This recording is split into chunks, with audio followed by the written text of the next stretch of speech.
What is going on, people? What's going on? I'm not even gonna be on here for a long time because my phone has actually just been overheating. So I just wanted to save my sentiments and log off. This stuff with B Salone has been crazy, and I've just been praying that God gives me like some type of word that I could share with you all, because this is crazy.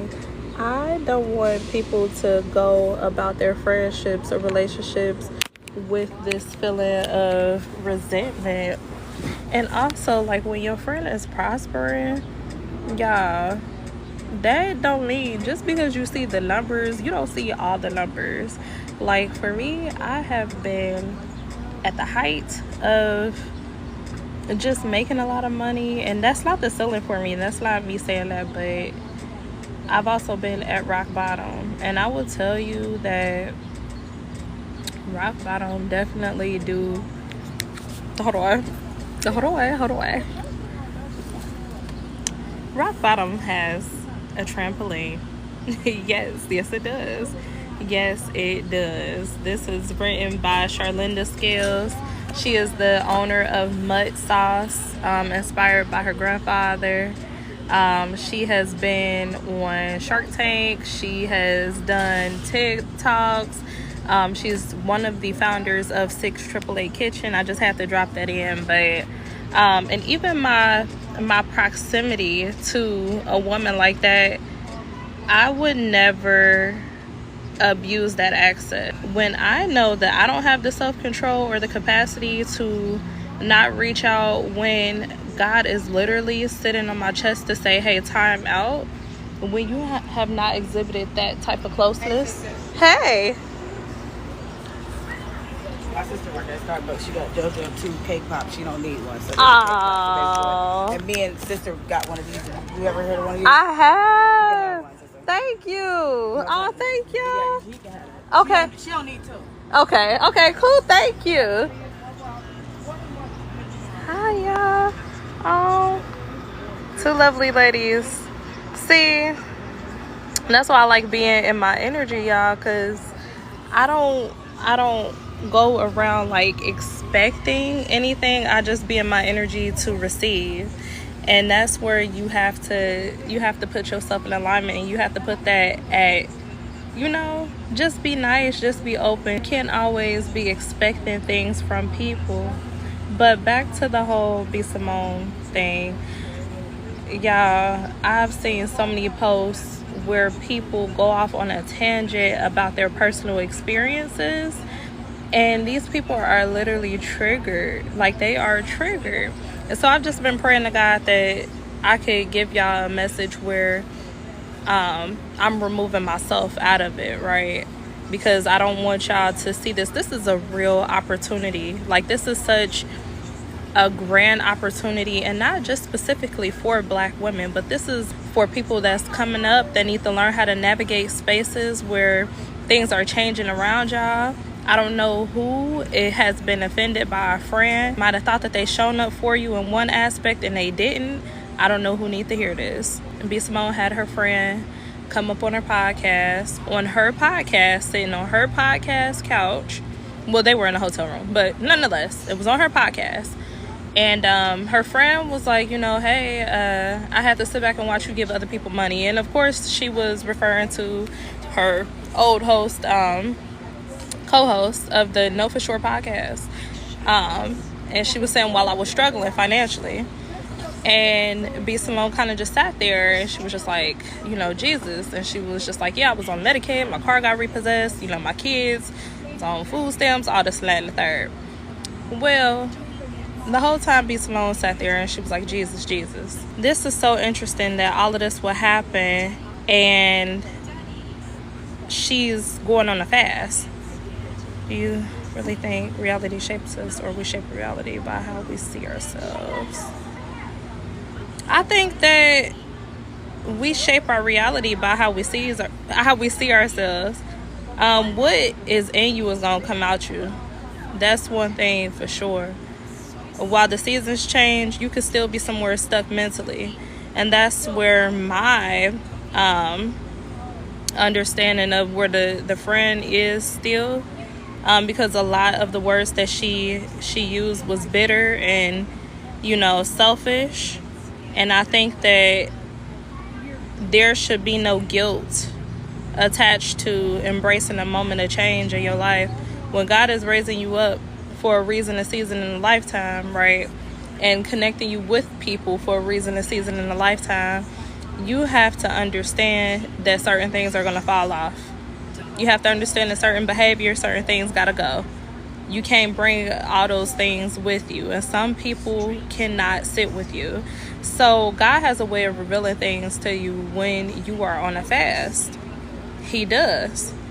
I believe she said, even in the podcast, I don't even know why I'm fasting right now. So you have to trust the Lord with what he's doing and what he's revealing. And so I hope that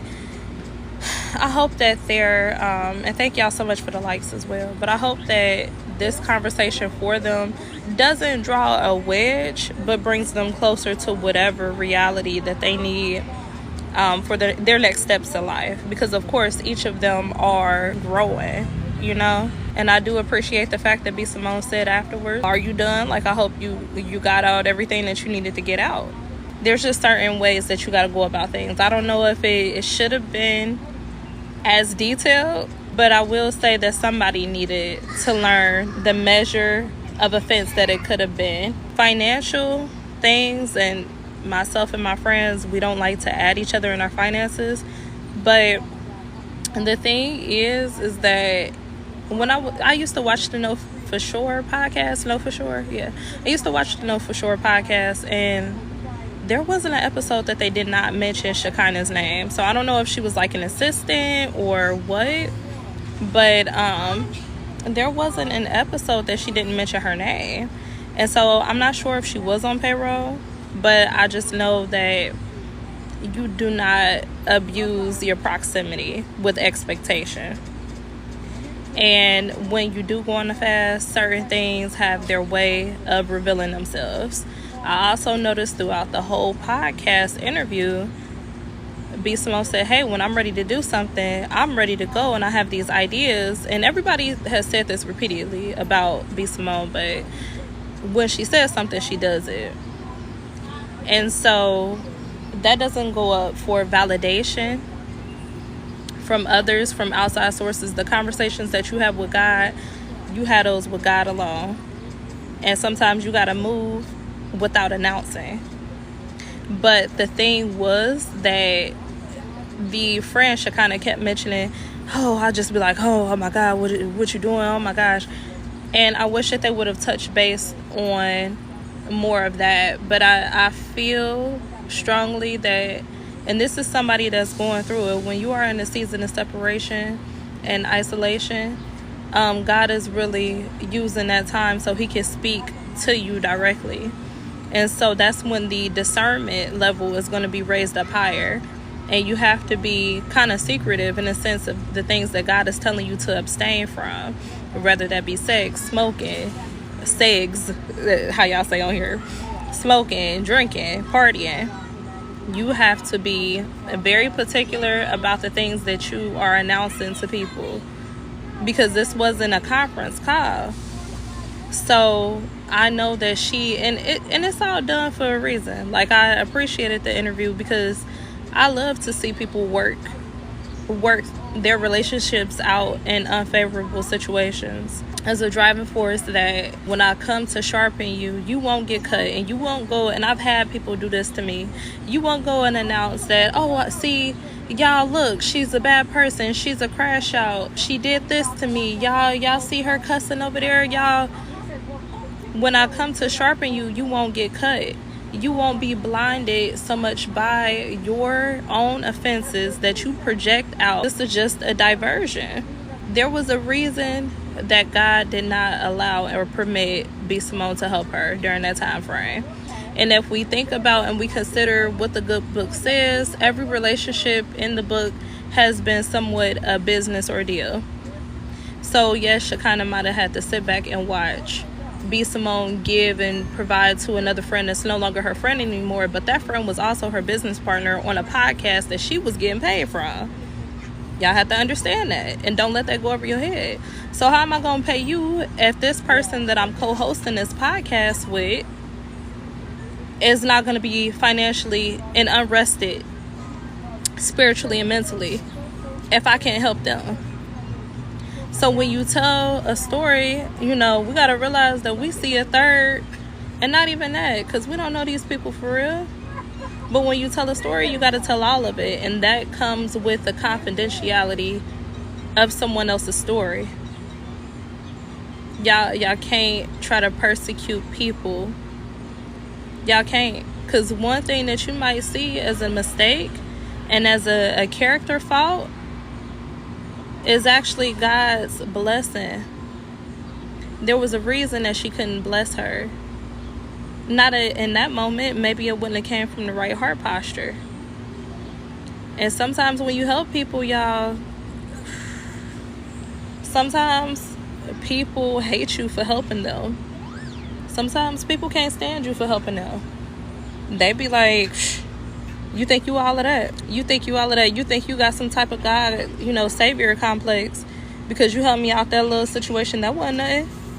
Take this funky $40. It wasn't funky when you needed it. You needed that money bad then, but now that I want my money back, you talking about it's funky.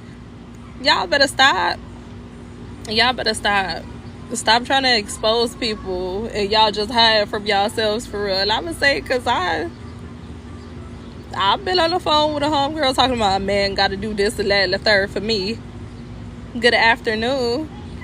Yeah, I've been on the phone with a homegirl, a cousin, talking about what a man got to do for me. All the while I'm on the phone driving late to work. Make it make sense. Make it make sense. You about to be unemployed. You talking about what somebody else got to do for you. Blessings and good afternoon from Nashville. But yeah, y'all gotta stop that. And it was interesting. And people was also saying like, oh, she didn't want to, big up her. People love you when you down, or she didn't want to big up her when she got her opportunity. Y'all don't know how that phone call could have went. The friend could have been like, let me call her and let her know that I made it without her, that I'm good without her. Let me tell her about and they best friends, so she probably read into it like, oh, okay, well, good for you. Like, not so much as hatred, but like when you experience the heart posture of another person and that conviction, boy, it comes on you so hard, because even when you know that people around you are wrong, God still be like, no, I'm dealing with you. Don't worry about them. That's my child too. But you don't take matters into your own hands. Thank you so much. You don't take matters. Vengeance will be mine. This is my wrath. And I had to learn that, y'all. It's brought me so much clarity, so much peace. Because even when I sit back now, like back in the day, I'm not gonna lie, I see God work some stuff out on my behalf, and then he'll do his thing with the other person, deal with his child accordingly, and I'll be like, but God has convicted me of that. Like, nah, because you so busy watching them trip and fall and roll down the hill and bust their chin wide open, girl, you about to fall too. So don't bust your head laughing about what I'm doing over here with this person. And so I had a few notes for y'all, and like I said, it was very interesting that a lot of people are like, man, she ain't help her and she had the funds too. All the while throughout the whole episode, the friend is saying, every time you come up with a new idea, I'm like, oh my God, wait. Why would I put money in the hand of someone who I can't even plant a seed in their mind? Why would I put money in the hands of someone that I can't even give them a seed, a thought, and you can do nothing with it? Y'all gotta toughen up on y'all friends. It can't just be the big blow up happen when y'all fall out. A lot of people, but I think that a lot of people misinterpret about me is that I'm not passive aggressive, but when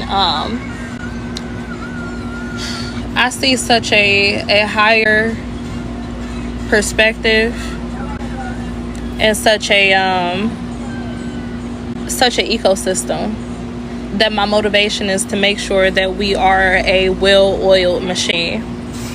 And so when I do come to sharpen, and I make sure the delivery be straight, you know, I make sure that I time out, you know, the delivery. I don't go out and embarrass people, you know, publicly or anything like that. But a lot of people misinterpret, you know, that I'm hard on them and I'm hard on myself. But sometimes, and I'm sorry, I'm hearing this so much that I can't even be soft with y'all about it. Time is of the essence. Whatever work God is trying to accomplish right now, when he comes to tell you to do something, y'all have to make sure that y'all hurry up and do it.